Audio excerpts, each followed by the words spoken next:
Duit boleh cari, tapi sakit ni macam mana? Sedih tengok seseorang duduk atas katil je. Macam mana? Dik, tengok kaki mak ni. Kaki mak bengkak lah, Dik. Alah, mak bengkak lah. Berapa semua bayar tu. Mak tak sayang dia lagi. Dia sayang diri mak ni. Mak semayang tak boleh. Takkan kau nak jaga mak, nak angkat mak benda lain. Kan? Betul tak?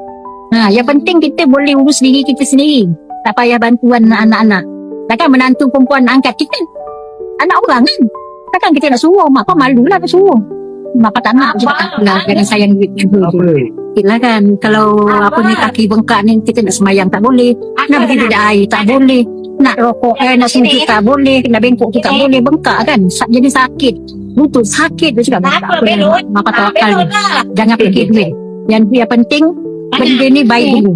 Jadi bila dah baik, bersyukurlah kan. Baru kita fikirkan duit tu nak cari kat mana.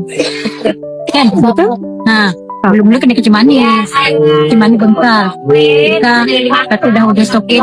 3 hari baik. Susut lah bengkak tu mana. Tapi mak pas terus lah pakai. Tak pakai bengkak je. Pergi bila hari ambil semayang, mandi, pakai baju. Biasa kena sayat-sayat gini lutut tu. Naik tangga, turun tangga. Bila kan nak selalu terkedung gini kan. Terkedung. Tak ada lagi. Lepas tu Bapak pakai stokin je. Pakai stokin tu sampai ke lutut pun. Dah tak ada lagi. Bengkak tu memang dah hilang lah. Lutut tu mak pas gasing. Cakap kenapa tak ada lagi sakit. Rasa tu selalu dia sayat-sayat gitu. Bisa ni sini. Bisa.